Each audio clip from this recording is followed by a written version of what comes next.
Hello there, Battle Brothers and Battle Sisters, and welcome to yet another video, and welcome to yet another review video. Today we are reviewing the third and final episode of the miniseries Pariah Nexus over there at Warhammer Plaza. I have to say that the conclusion to this miniseries was very good indeed, very satisfying. Once again, I have to preface this by saying that I'm only 10 months into my Warhammer 40k and Warhammer Horus Heresy journey, despite being a humongous, gigantic fantasy and science fiction aficionado my entire life, despite devoting a huge part of my academic and personal life to the works of Professor Tolkien, to Old English literature and to myths and legends. I only got into one of the greatest universes, one of the greatest world buildings and storytellings ever made and ever created by man 10 months ago, and it has been rewarding very much indeed. I have got another novel review on the way, my dear friends. Within a week I shall review another Horus Heresy novel, so you've got something to look forward to there. But this in this video we are reviewing an episode of the Pariah Nexus. So it is a conclusion in which we have to resolve the trials and tribulations and the adventures of Sakan of the Salamanders and a battle sister whose name is Danica. Yes, there was a cut. I blanked on the name of the battle sister, and I knew that if I didn't stop the video and didn't go to check it out, I would be angry with myself. So, Sister Danica, them finding themselves on a planet that was destroyed by the Necrons, and there is an overlord, a Necron overlord, performing experiments on the survivors and sending a Necron assassin to annihilate Danica and Sakan and the human survivors that Sakan is trying to get to safety. And once again, I have to say that it was very, very fascinating and very good, very nice to watch the cooperation and the chemistry between the two characters. Sakan, who is a very sympathetic, very empathetic guy who wants to do good, who wants to save the innocents, who wants to protect the inhabitants, the citizens of the Imperium, who wants to rejoin with his battle brothers, and Danica, who is a zealot, like an absolute. She was broken.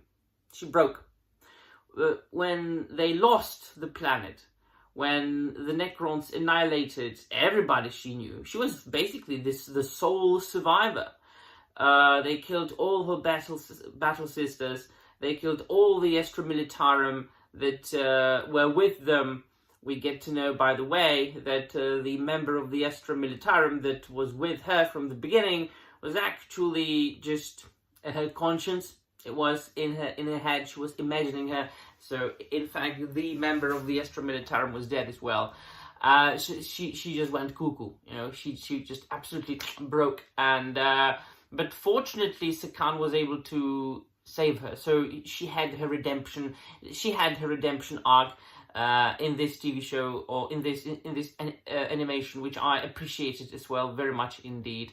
It is also and I can't now remember. I just didn't check because there's an episode of Tithes at Warhammer Plus, like 2-3 episodes, like self-contained stories.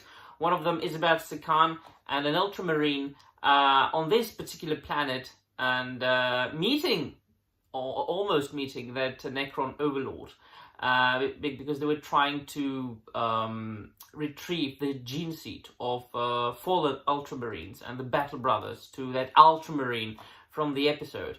And this is the Pariah Nexus is actually what happened before that, because at the beginning Sakan still has his hand and he loses it in this show, and in the Tithes show and episode he doesn't have the arm anymore. So it's like a prequel to that, or Tithes is a sequel to this, right?